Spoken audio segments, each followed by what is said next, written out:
Sir, you are not audible. Good afternoon. Can you hear me, please? Yeah, now we can hear you, sir. Sir, but it seems your bandwidth is very low. Really? Just a minute.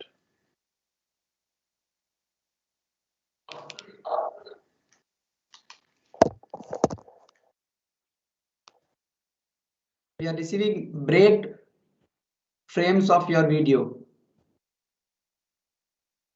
Frames are not in the sequence, basically.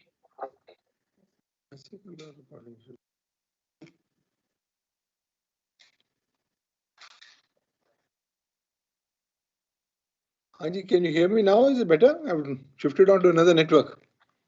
No, it's audio is okay, sir. Right now, I think we should proceed initially, and then we will. If we have to adjust any parameter, then we will do it later on, sir. Sure, absolutely fine. So I would like to call upon the Mamta Chaudhary ma'am to introduce Pawan Duggal, sir. Although they no need any introduction, they are already a big national figure, but still, it's a formal duty of mine to introduce him again. Mamta ma'am, please. Thank you, sir. A very good morning to all. It is a pride moment for me that I am introducing and welcoming Mr. Pawan Duggal. Mr. Pawan Duggal is an Indian advocate specialized in the field of cyber law and e-commerce.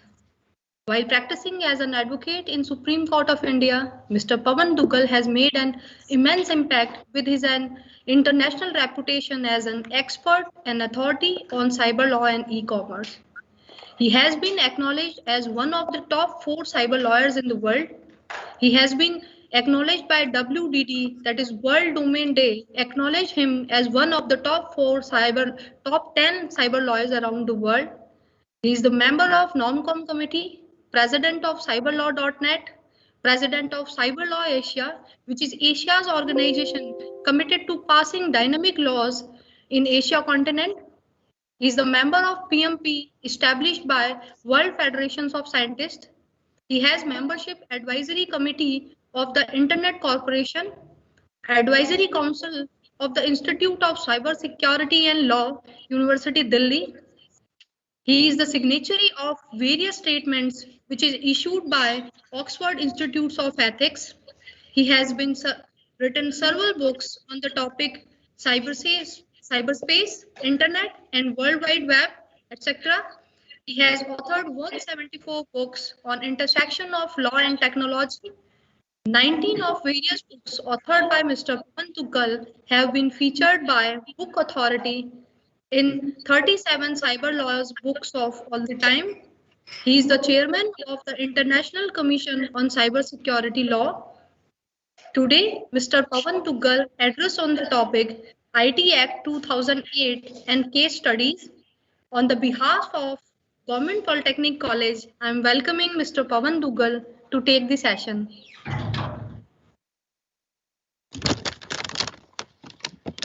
Yes, sir. Please. Your kind words. Today we talk about the Information Technology Act 2000 and its importance and significance in our lives. If you are in India and you are using any of the 7 raw materials that are available in our daily lives, whether it's use of computers, computer systems, computer networks, computer resources, communication devices, as also data and information in the electronic form, then let's realize one fundamental learning of the day, which is that our activities in the digital ecosystem are covered under a unique law known as the Indian Cyber Law, which is the Indian Information Technology Act 2000. This is India's mother legislation pertaining to everything digital. In fact, till today, Parliament has only passed one law that deals with almost any aspects pertaining to the digital ecosystem. This is the Indian Cyber Law. Section 81 of the Information Technology Act says that this is a special law, and the provisions of this law prevail over anything inconsistent therewith, contained in any other law for the time being in force. So, in a layman's language, it means that in case if there's any conflict between the provisions of the IT Act and the provisions of any other law that's prevailing, then the provisions of the IT Act shall prevail over that particular law in the event there's a conflict. So to that extent, the IT Act is a special legislation. In fact, I would say that in the history of independent India, the IT Act is one of the three most significant legislations in our nation's jurisprudential history. The other two being the Constitution of India and the Indian Penal Code. Why? Because everything that you do in the electronic form gets covered under this mother legislation. Also, this legislation started as a small sectoral specific e-commerce legislation, but then over a period of time grew in its scope, importance, stature, and applicability, and today it's become the de facto mother legislation on everything pertaining to the digital format. So you now need to be aware of a variety of issues pertaining to the IT Act and the various cases that are emerging thereunder, so that you can be more well prepared when you are engaging in your digital activities, in your digital ecosystem. So if you're a teacher and you are providing online education, please realize that your activities are also governed under the IT Act, and you need to be prepared, because now children or students could potentially be surprising you by their own digital activities being done while the online education session is on.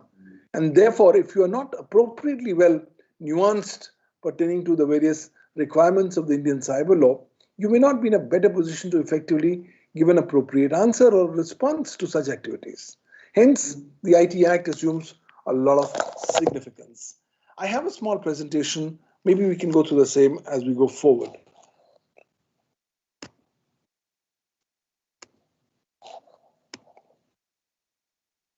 Let me share some of my slides for you so that we have more reference in what we are talking.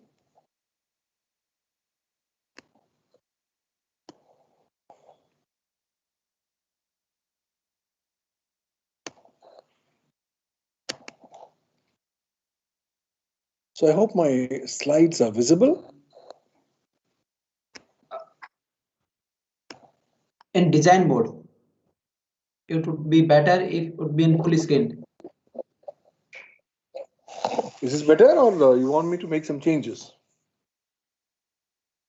Sir, if it is possible, kindly full screen the PPTs.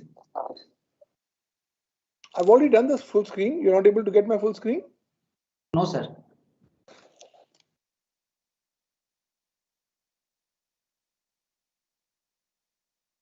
Kindly share the complete screen.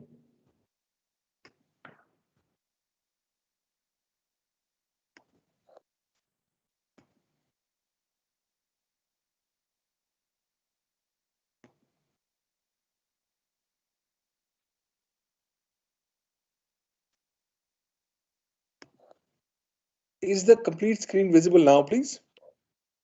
Yes, sir. Okay. So the subject IT Act needs to be understood in as much as the IT Act was a legislation that was passed in the year 2000.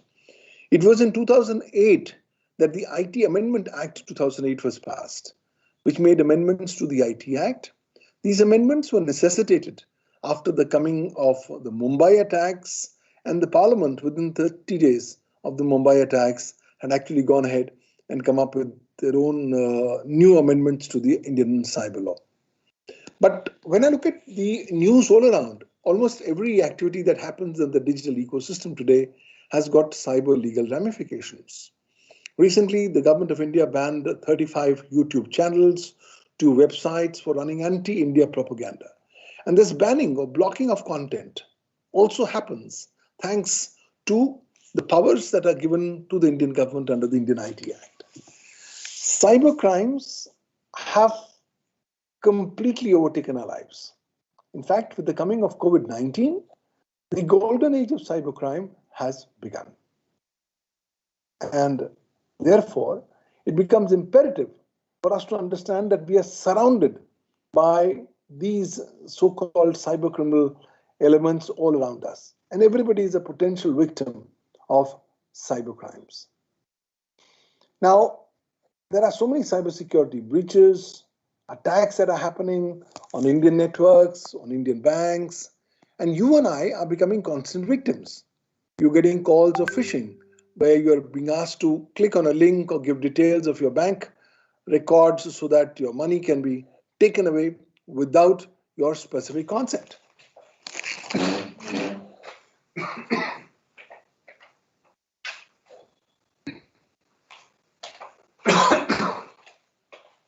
So clearly in this ecosystem, we realize that cyber attacks are here to stay.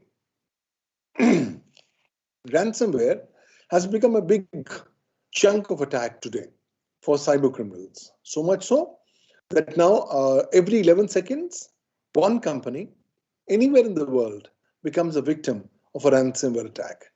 In India, there's a lot of ransomware attacks happening, but they're not getting reported. So we are getting a feeling that everything is hunky-dory, but it is not.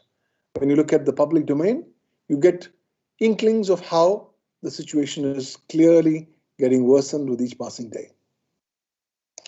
The Indian IT Act was the first legislation and the only major legislation that India has passed in the direction of regulating activities not just in cyberspace, but also pertaining to acts done in the digital ecosystem. So remember, unlike other legislations, the IT Act was different. In India, we are so much enamored by Bollywood films, and we all love Bollywood masala films. So the IT Act was also made like on the lines of making a masala Bollywood film. So it had different elements of masalas, of e-commerce, of electronic governance, of electronic authentication, electronic retention, cyber crimes, cyber security, intermediary liabilities, the roles of the police in detection, investigation, and prosecution of cyber crimes. So it's effectively come up as a mother legislation, and it's got various elements involved therein. Initially, it was a law only meant for promoting e-commerce. And little did the parliament know that when it passed this law in 2000, it's passing a law that's going to substantially change the legal frameworks in the country as pertaining to digital formats. And it's become the de facto most significant legislation of our times. So the fact is that this particular law is most significant because for the first time, this law granted legality to the electronic format. It's not that electronic format had not come in prior to the IT Act, but we found that the electronic format was not getting legal recognition or sanction. Therefore, a need was felt for having in place legal frameworks, for granting legal sanction and validity to electronic records. And this is where the IT Act came into being. It not just recognized the concept of electronic contracts, electronic records, but also our electronic contracts. So there have been massive developments in electronic commerce related jurisprudence. But when I look at it, there are various provisions of the IT Act which are very significant, which you need to know as a digital stakeholder in the Indian context. So one thumb rule, close your eyes if you're doing anything in the digital format. Open your eyes and remember and remind yourself that your activities are governed under the Indian cyber law, being the Information Technology Act 2000. This has not just granted legality to electronic format and electronic contracts, but has also provided the way for electronic authentication. In India, now you can electronically authenticate records by means of digital signatures and electronic signatures under Section 3 of the IT Act. Further, if you find that somebody has entered into your computer system without your permission and has done various activities, including copying data, extracting data, introducing a computer contaminant, destroying, deleting data, or diminishing its value or utility, or affecting it injuriously by any means, then you now have the remedy under Section 43 that you can seek for damages by way of compensation up to 5 crore rupees. We also find that in case if you gave your sensitive personal data to a vendor or to a service provider, and the service provider was negligent in safeguarding it, and as a result of that negligence, you suffered wrongful loss, then you can ask for unlimited damages by way of compensation under Section 43A of the IT Act. Further, various cybercrimes have been defined under Chapter Roman 11 of the IT Act. You have Chapter Roman 11 talking about Section 65, which is an offense for computer source code theft. Then Section 66 is what I call as India's Mother India section on cybercrimes. Anything to do with any element, if you don't have any direct provision, you can try to cover that under Section 66 of the IT Act, which talks about computer-related offences. A variety of acts which are done on computers without the permission or knowledge of the owner, a person in charge of the computer system or computer network. Further, the IT Amendment Act of 2008 were very significant because they expanded the scope of coverage of cybercrimes in the Indian context.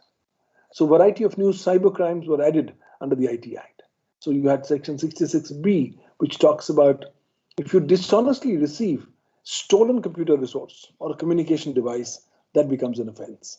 It made an offense for identity theft under Section 66C of the IT Act. If you cheated by impersonation by using a computer resource, that also became an offense under Section 66D of the IT Act. And for the first time, the IT amendments in 2008 introduced the offense of cyber terrorism, which is made punishable with life imprisonment and fine. Further, not only obscenity was covered under Section 67 of the IT Act, but two new sections were added, being Section 67A and 67B, by virtue of the IT Amendment Act 2008. 67A makes it an offense when you publish or transmit any information that contain in the electronic form that contains explicit sexual content or act. That becomes an offense, 5 years imprisonment, 10 lakh rupees fine.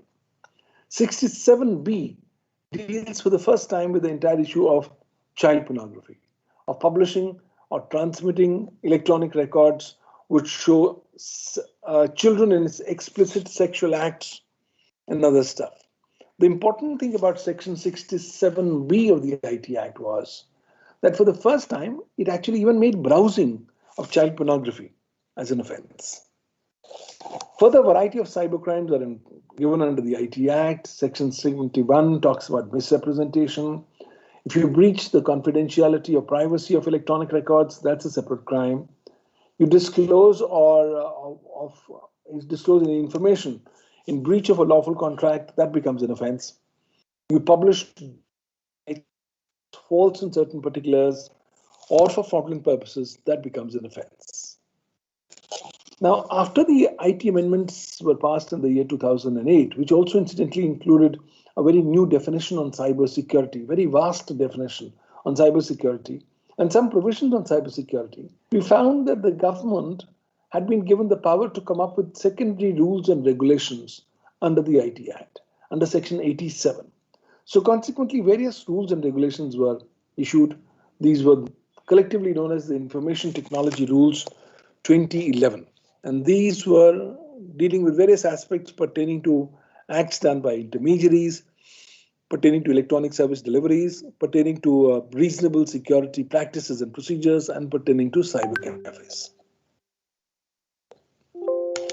So for the first time, these rules have now mandated that if you are an intermediary, you are required to maintain and implement reasonable security practices and procedures for purposes of safeguarding sensitive personal data that you deal, handle, or process with. And the law said that an ISO 27001 reasonable security practices and procedures. This is what IT Rules 2011 specifically stipulated. For now, we also have in 2021 a new rules.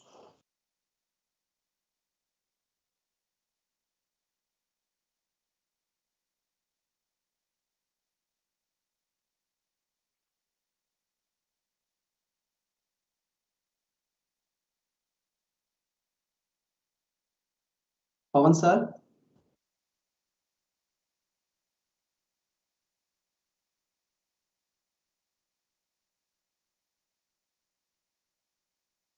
I hope I'm back now.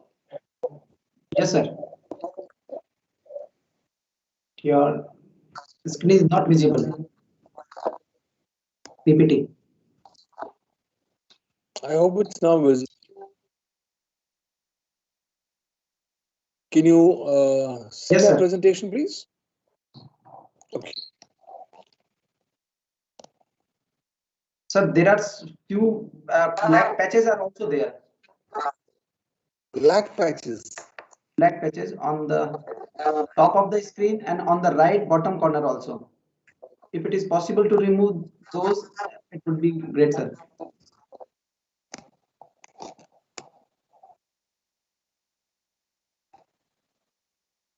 Is this better now? Yes, it may be some system messages were there. Yeah, there were some messages that were there. Okay. So, under the IT rules 2021, if you are an intermediary, then you're required to report any cyber security incident, which means that you will have to now mandatorily report that incident to the Indian nodal agency on cyber security, being the Indian Computer Emergency Response Team. Now, this is absolutely made mandatory for all companies because almost all companies today come under the broad ambit of the term intermediary as defined under Section 21W of the IT Act. Now, you not only have to give a report in that regard, you also have to give technical information pertaining to the breach.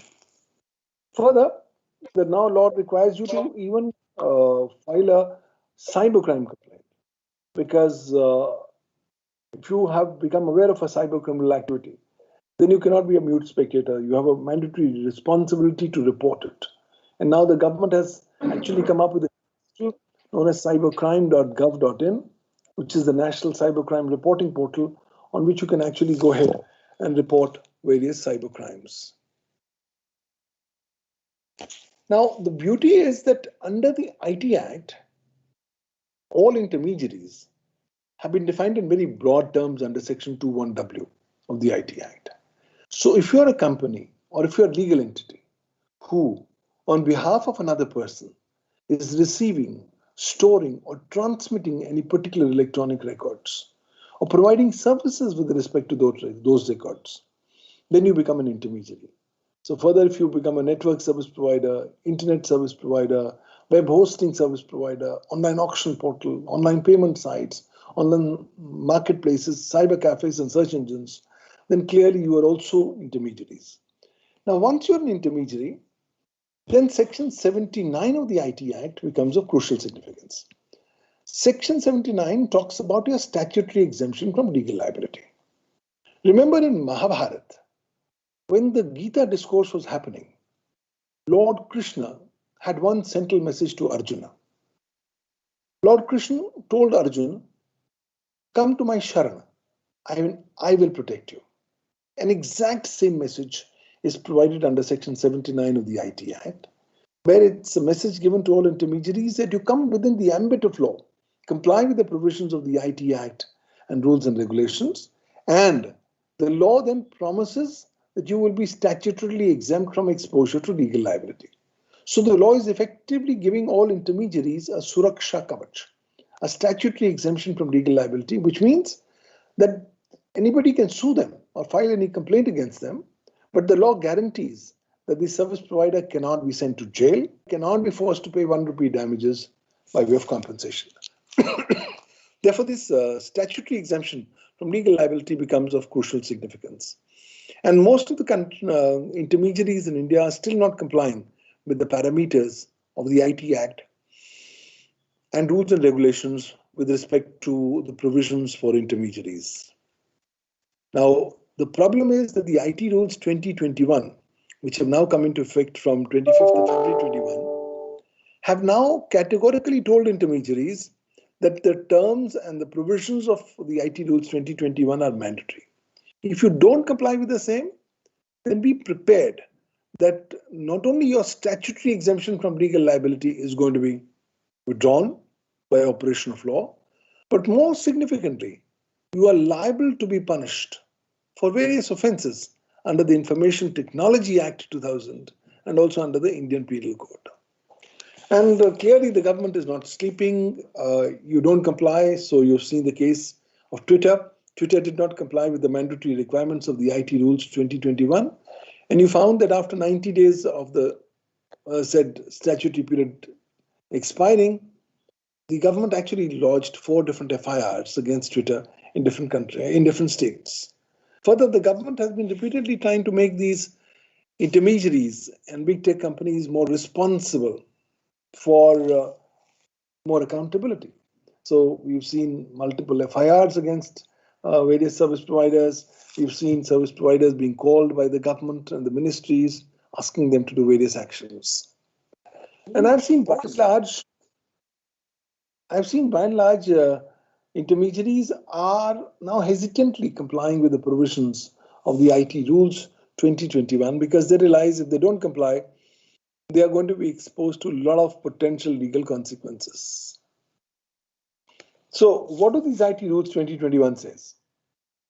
It says that if you are an intermediary, have in place your rules and regulations, your privacy policy, your user agreement, asking your users not to host, post, upload, share, transmit, store, modify, or do any activities which are in violation of the law. So various kinds of activities or conduct is what is not permitted by law to be done by the users. For example, they cannot upload or share information that belongs to another person, or that's defamatory, obscene, pornographic, pedophilic, pervasive of another's privacy, including bodily injury, resulting in harm, or insulting or harassing on the basis of gender, libelous, racially or ethnically objectionable, relating to or encouraging money laundering or gambling, or otherwise inconsistent with the contrary to the laws of the land.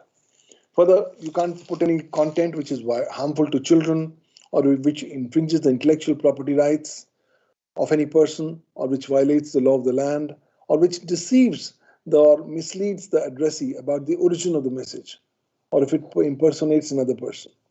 And of course, you should not really upload any content which threatens the unity, integrity, sovereignty of the country, security of the state, friendly relations with other nations, public order, or causes incitement to the commission of any cognizable offense, or prevents investigation of any offense, or which tantamounts to insulting other nation. So these are what the basic requirements are.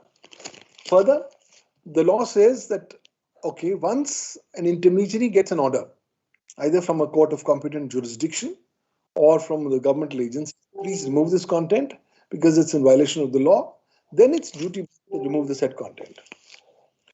Of course, the said order can only be passed by a competent court of competent jurisdiction.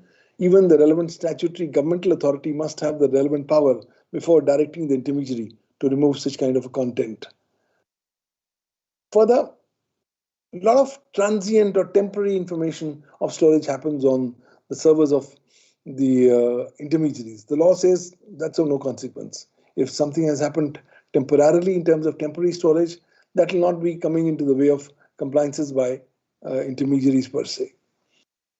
Further, the law says now, if you are a platform or a social media intermediaries, please inform your users at least once a year about your rules and regulations, privacy policy and user agreement, or any changes that you would have made in connection with the same.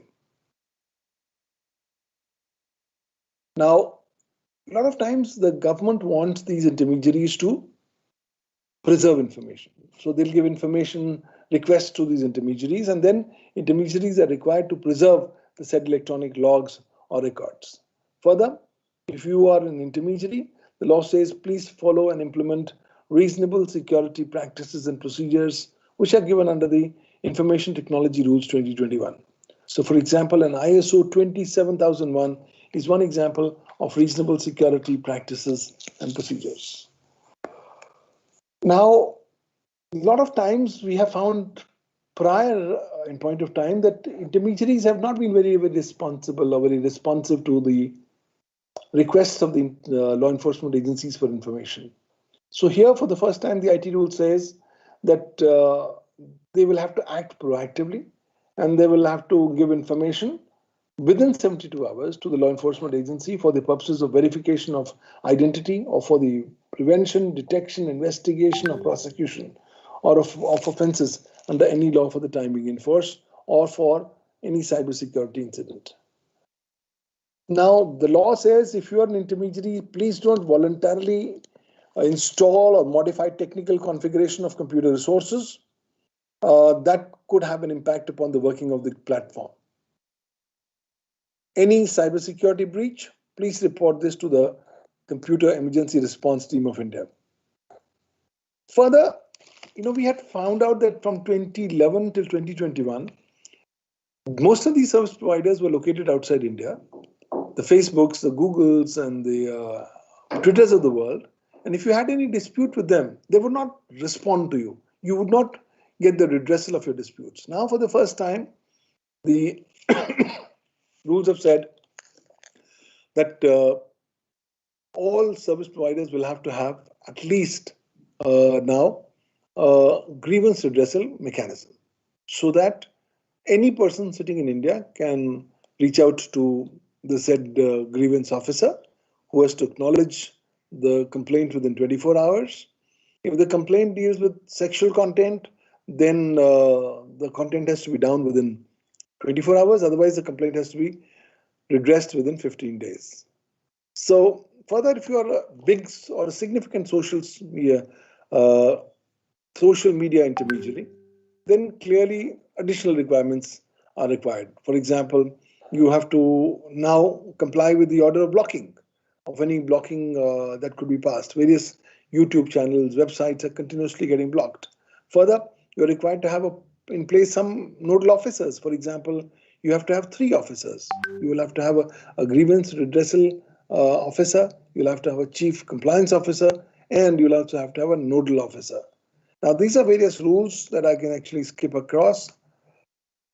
The important thing is Rule 7 of the IT Rules 2021. This rule says that if any intermediary fails to comply with the provisions of the IT Rules 2021, then 2 things happen. The law automatically snatches away the statutory exemption from legal liability given to the intermediary under Section 79 of the IT Act. And more significantly, the intermediary and its top management becomes liable for being punished for various offences under the IT Act and the Indian Penal Code. So for the first time, a criminal offence or a criminal colour has been invoked in terms of the liability. So intermediaries will now have to be very careful, otherwise they are going to be made more liable. If you are a publisher of online content, for example, you are an Amazon or you are a Hotstar, then the law classifies you as an OTT player and therefore a publisher of online curated content. And you also have been brought within the ambit of the law. You are now mandated to comply with an ethics code that have been stipulated under the rules. Of course, a lot of service providers have not been very happy. They've gone ahead and challenged the constitutional validity of these rules. And these matters are pending before various courts as of now. Now, we'll have to wait and watch what the final decision of these courts are going to be. But the fact is that some entities have begun complying. For example, Coup is an Indian entity who is a kind of an equivalent or a substitute to Twitter. They have already stated that they are complying with even the ethics code under the new IT Rules 2021. Further, there's a self-regulatory mechanism that's been stipulated for big tech companies, for social media intermediaries, for media entities. They also have to have a grievance officer in place, a grievance mechanism in place. They also have to comply with certain basic parameters. The ultimate idea is that the law wants to strengthen the hands of the ultimate user. If you have any problem, any grievance, now you will have to no longer wait to go to California or wait for their decision. You can actually get through the grievance redressal mechanism of the users. And of course, there's various kinds of self-regulatory mechanisms that have been stipulated for the publishers of online curated content and publishers of news and current affairs programs.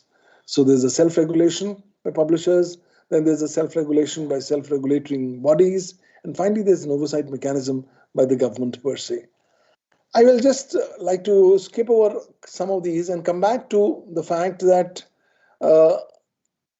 ultimately, in today's scenario, we are living in a data economy. Data is the new oil of the new data economy. And we have all become data entities. We have become global authors, global transmitters, and global broadcasters of data. And it's this data that's getting most important. Of course, there is now some litigations. A lot of them are happening in the context of the IT Act and the rules. For example, a lot of litigations pertaining to the IT Rules 2021. They are pending before various high courts, including Delhi High Court, Bombay High Court, Madras High Court, and the matter is currently sub judice. But I think ultimately we'll all have to create about more capacity building, because capacity building becomes a crucial necessity. And I've been working on capacity building with various initiatives. I had actually conducted a 2-day training cum sensitization program for the International Court of Justice at The Hague for both the judges and the officers of the International Court of Justice. And the IT Act today has become most significant. There is so much of cybercrime happening all around us, and we need to be aware of how the IT Act applies to us, and we need to be having more care and caution as part of our lives. We have to understand that the IT Act is not a cybersecurity law, and therefore India is going to require a new legislation on cybersecurity. But the fact is that some elements of electronic evidence have been covered under Section 65B of the Indian Evidence Act, which has been amended by the IT Act. Further, we find that newly emerging technologies are coming in, like artificial intelligence, Internet of Things, blockchains. They are not specifically covered under the IT Act. And there's a need for far more amendments to the IT Act. India is also expected to come up with a national cybersecurity strategy of 2022, which is likely to deal with the rights, duties, and obligations of various stakeholders. And I think ultimately it's all about capacity building. And therefore, when programs and conferences and webinars happen, which are aimed at enhancing the capacity building of different stakeholders, this is a crucial necessity. We have created an online platform known as cyberlawuniversity.com. This is a platform where we offer courses on various issues of cyber law. For example, we have international certification courses on cyber law, cybercrime law, cybersecurity law, artificial intelligence. Cyber Law University has tied up with National Law University Ranchi for offering a diploma course on cyber law. We have tied up with National Law University Odisha for offering a 1-credit course on cyber law and cyber security. We have also tied up with Rashtriya Raksha University and also with Rajiv Gandhi National Law University, Patiala, apart from GD Goenka University, on a variety of academic initiatives. And our 30-odd courses at cyberlawuniversity.com have been done by more than 27,000 students from 174 countries, speaking 53 national languages. And these figures are only telling us that there's a need for massive capacity building. So if you are interested in any aspect pertaining to cyber law, cybercrime, cybersecurity, artificial intelligence, blockchain, Internet of Things, then please visit cyberlawuniversity.com and look at some of these various courses which will help you to enhance your skill sets, because these have been crafted keeping in mind the working professional, today's digital user who doesn't have much time but wants to have immense nuggets of practical knowledge for his own self. And I think cybercrime is constantly growing.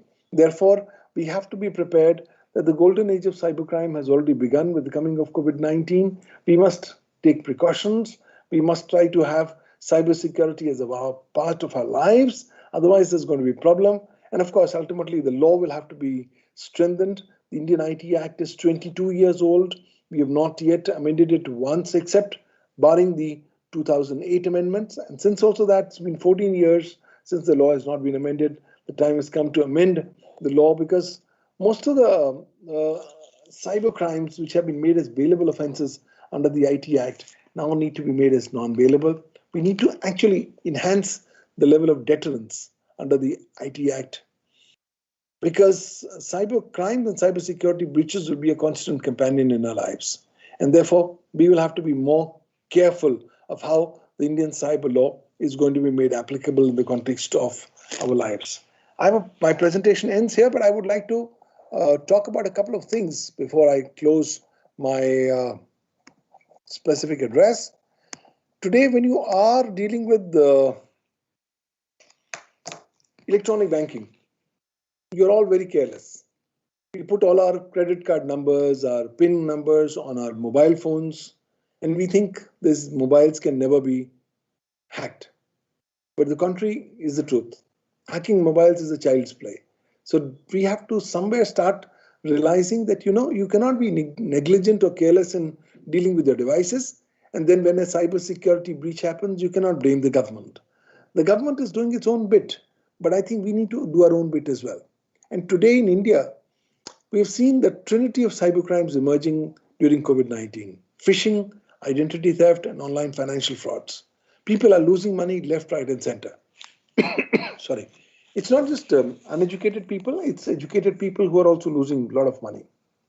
Further, cyberbullying, cyber trolling, cyber harassment, cyber nuisance, cyber defamation are those cybercrimes which are constantly increasing with each passing day.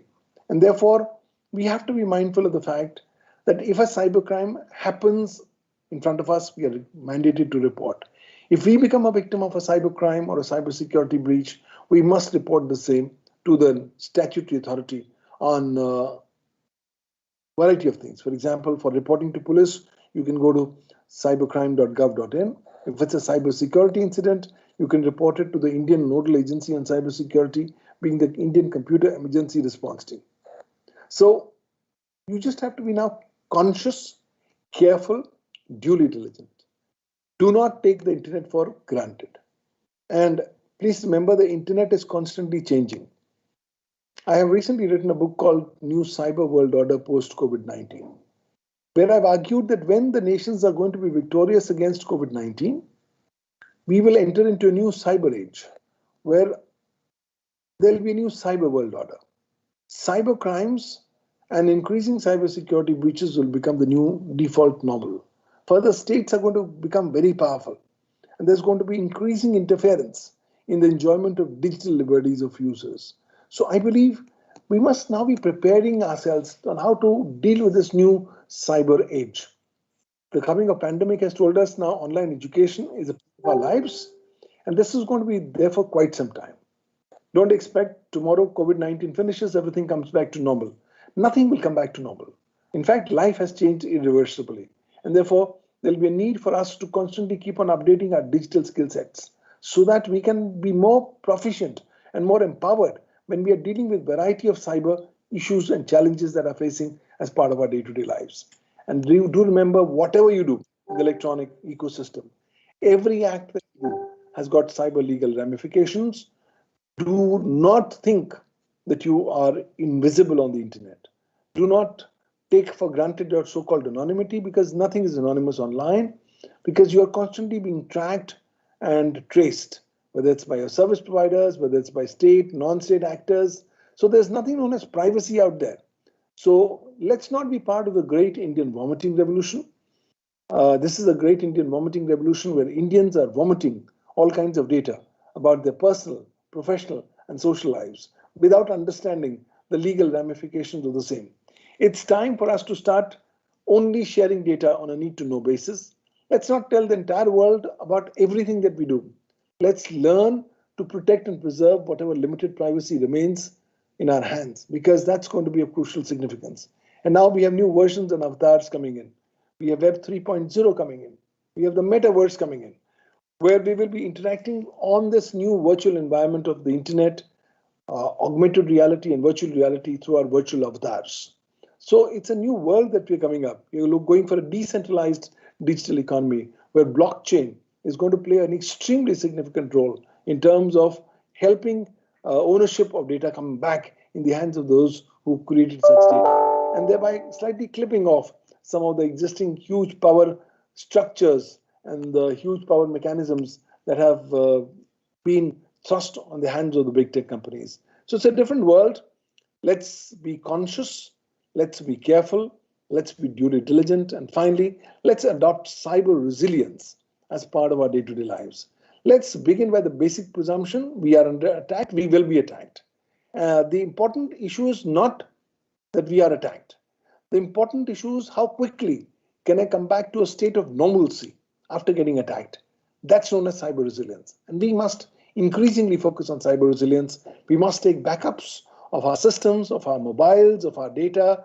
Don't think that your phone is going to be with you for a lifetime. Your phone can conk off tomorrow morning. It can be attacked this afternoon. And lo and behold, your data can be gone, sold, deleted, destroyed in any manner whatsoever. And if you lose your data without any backup, you will feel yourself as handicapped.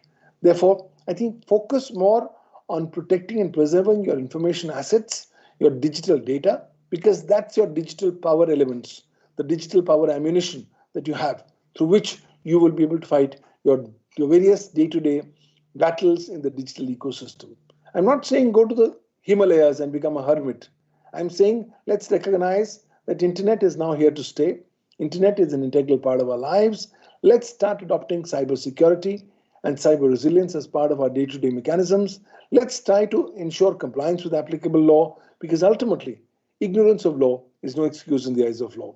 It's a fascinating time ahead, but then it's a great time for updating your skill sets, for constantly protecting and preserving your information and digital assets, and finally, looking at each new day as a fresh day, where no new fresh challenges in cyberspace are going to await us, and we must have the appropriate skill sets to come up with empowered decisions so as to effectively tackle such emerging cyber challenges in cyberspace and the digital ecosystem.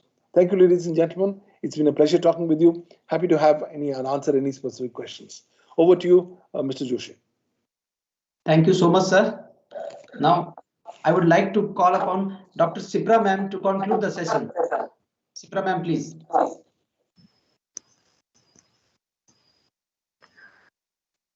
Okay, thank you, sir. First of all, my warm greetings to the dignitaries present in today's program. Now, I would like to take this opportunity to thank Dr. Pawan Duggal for giving up on your valuable time to talk in this program. It was a great pleasure to hear you talk about the IT Act and various amendments from time to time. We sincerely appreciate and thank you, sir, for taking out time from your busy schedule to provide us with such valuable information, your readiness to share your experience and expertise on the topic pertaining to cybercrime, cyber law, and cybersecurity. I wish your comforting guidance had a great positive impact on the attendees of the program. We immensely thank you for educating us regarding dangers of cybercrime and the importance of information safety for all target groups.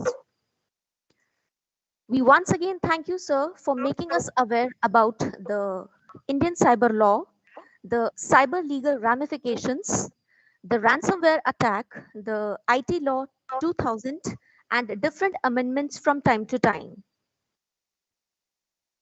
Thank you for awareing us with the different sections and guidelines of the Indian government, including Section 43A, Section 65, Section 66, and different subsections of Section 66, Section 67, followed by Section 79, and different amendments ranging from IT Rules 2021 to grievance redressal mechanism, the capacity building norms, etc. Now, once again, I would like to thank you on behalf of everyone present in this virtual meeting, sir, for your kind gesture towards our program based on digital safety and well-being. Thank you, sir. Thank you, Thank you, everyone. ma'am. Sir बहुत ही शानदार कार्यक्रम अभी तक रहा है sir, आपका जो talk है रियली बहुत वैल्यूएबल था। डिफरेंट जो सेक्शंस हैं उसको भी हमने समझा कि जो आईटी एक्ट है उसमें अपने आप में बहुत से क्या है कि जो हमें प्रोविजंस दे रखे हैं जो हमें पता होने चाहिए। लीगल जो इश्यूज है वो भी आपने डिस्कस किए हैं सर। रिपोर्टिंग जो है वो अंडर रिपोर्टिंग है और जितने भी हमारे पार्टिसिपेंट जुड़े हैं उनको भी मैं बता दूं कि बहुत कम रिपोर्टिंग हो रही है।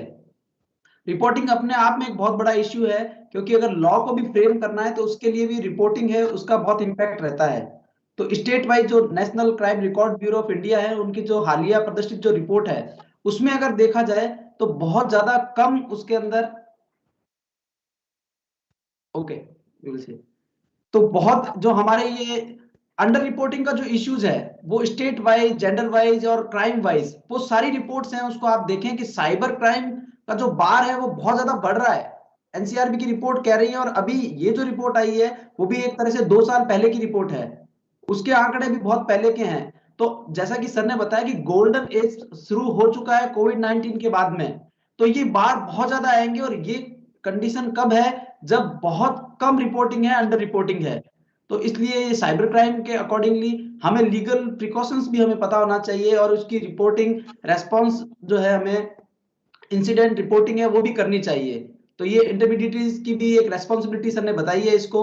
तो ये हम सभी को, बहुत से लोग इसमें हमारे कंप्यूटर गाई हैं, नेटवर्क इंजीनियर्स भी यहाँ जुड़े हैं, तो उनको सबको पता होना चाहिए ये। तो सर फाइनली अब मैं सेशन में, अगर हमारे जो पार्टिसिपेंट्स हैं यदि वो कुछ क्वेरी करना चाहें तो एक बार सेशन ओपन है डिस्कशन के लिए। Anybody want to ask their questions? Yes, sir. Very good afternoon. I'm audible. Good afternoon, sir. This is Bharat Goklani from Government Polytechnic College, Rajasthan. Sir, my question is there any specific law for terrorism? And if someone feels or sees kind of cyber terrorism, then how to report it? Bharatji, your voice is not clear actually. Could you repeat your question? Sir, I'm repeating my question. Am I audible? Yeah, please. Yes, you are audible, sir. Please. Sir, is there any specific law for cyber terrorism? And if someone feels or, sees that cyber terrorism, then how to report that? There is a distinctive now law on cyber terrorism. This is Section 66F of the Information Technology Act 2000, which has been inserted in the IT Act by the Information Technology Amendments in 2008. Now, this has defined cyber terrorism in very, very broad terms. Basically, if you do any act which is ultimately aimed at creating terror in the hearts of the people who are using computer systems or resources, and ultimately aimed at infringing the sovereignty and security of a nation, are elements which go into the broad elements of the offense of cyber terrorism. Cyber terrorism is a heinous offense made punishable with life imprisonment and fine under Section 66F of the IT Act. And of course, you can report this to your local police in the local police station. You can also report this at the National Cybercrime Reporting Portal at cybercrime.gov.in. You can also report this at a National Cybercrime Helpline number 155260. Alternatively, if you are residing in a state which state police has got its own website, you can go to the state police website and register a complaint in that regard as well. These are some of the ways in how you can report any kinds of cyber terrorism issues. लेकिन कहीं ना कहीं हमें समझना होगा कि आज cyber terror अपने रूप, अपने अवतार को लगातार बदलता जा रहा है। आज जो अटैक्स हो रहे हैं वो हो रहे हैं क्रिटिकल इंफॉर्मेशन इंफ्रास्ट्रक्चर पर, बिजली की कंपनियों पर, इलेक्ट्रिसिटी ग्रिड्स पर। क्यों? क्योंकि देखिए स्पष्ट बात है, अगर आपकी बत्ती गुल हो जाएगी तो आप इंटरनेट एक्सेस नहीं कर पाएंगे। अगर इंटरनेट एक्सेस नहीं कर पाएंगे तो आप जानकारी से वंचित हो जाएंगे, और जहां पर जब आप जानकारी से वंचित होंगे कहीं ना कहीं आपके हृदय में डर, शक, शुबा आना शुरू हो जाएगा। तो वो तमाम सारी चीजें भी आजकल साइबर टेररिज्म के दायरे में आती हैं। आज साइबर टेरर बहुत ज्यादा फैल चुका है, और भारत में हम देख रहे हैं कि काफी सारे केसेस आ रहे हैं, लेकिन अभी भी रिपोर्ट नहीं हो रहा। और अगर हम अंतर्राष्ट्रीय स्तर पर देखते हैं तो पाते हैं कि स्टेट या नॉन स्टेट एक्टर्स दोनों ही साइबर टेररिज्म के विभिन्न पहलुओं के साथ जुड़े होते हैं। क्योंकि देखिए आज राष्ट्र कहता है कि मुझे अपने साइबर इंटरेस्ट का संरक्षण करना है, इसके लिए मुझे अगर किसी दूसरे राष्ट्र को या उसकी साइबर सॉवरेनिटी को टारगेट करना है तो मैं करूंगा, लेकिन डायरेक्टली नहीं करूंगा, इनडायरेक्टली करूंगा। इसलिए साइबर टेरर आज एक टूल बन जाता है, ना केवल साइबर टेररिस्ट के हाथ बल्कि ऑल्सो साइबर क्रिमिनल्स और सरकारों के हाथ, ताकि उसका इस्तेमाल किया जा सके और लोगों को दहशत में रखा जा सके। That's the reason why the law has been made in very stringent manners, and any kind of cyber becomes punishable. Please go ahead. Thank you so much, sir. बहुत शुक्रिया. Thank you. Thank you so much, sir. So if there is no more questions, Mr. Panu Malhotra want to ask something. Please unmute your mic. Puneet ji. Hello, good afternoon, Pawan sir. Ji, good afternoon. Sir, my question is, if I am as an individual person, I am using pirated copy of any operating system or any pirated copy of any software. So, under which section I would be punished, and how much amount as a compensation I will be required to pay that party? See, if you are using a pirated software, then you are potentially going to be made a defendant in a civil lawsuit for injunction damages. And damages will be dependent on what the plaintiff company would want to ask for. Sometimes it will be a few lakhs, sometimes it will be crores, depending on what is the loss that's been caused. In addition, the companies would also ask that appropriate criminal action be taken against you under Section 63 of the Copyright Act, because your action of using a pirated software tantamounts to infringement of copyright of the copyright owner. That's made punishable with 3 years imprisonment and fine. In addition, when you're using a pirated software electronically, you can also be sued for damages by way of compensation under the various provisions of the IT Act and rules and regulations made thereunder.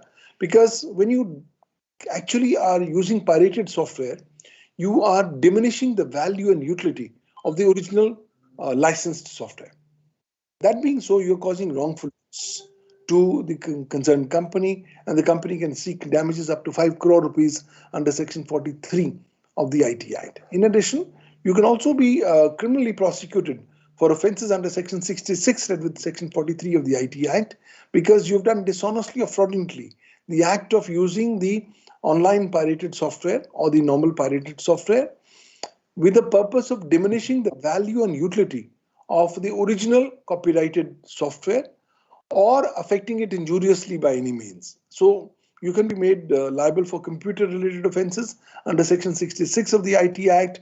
That's made punishable with 3 years imprisonment, 5 lakh rupees fine. So these are the various remedies which the company can have against you, both civil and criminal, and invariably they would want to go for both. They would want to file a lawsuit against you. They'll also want to file a criminal action against you so that you can be deterred. If you're an individual user, they'll not be much bothered. But the moment you start using a particular software for commercial purposes or in a commercial entity or a commercial enterprise, then they go after you. And we find so many of these cases being filed in different courts. So it's always better to use correct software, don't use pirated software. And right now there are so many free softwares which are equally good, which are available in the public domain. You can use them as well for the purposes of doing your day-to-day activities. Thanks. Thank you so much, sir. I would also want to take this opportunity to say that, look, it's been a pleasure to be associated in this particular orientation and induction program. And we'd be happy to work with your Polytechnic and your respective institutions on areas of cyber legal education and cyber capacity building. And Cyber Law University will be happy to see how we could potentially contribute to your existing or future projects. Thank you. It's been a pleasure, sir, and contributing to this seminar.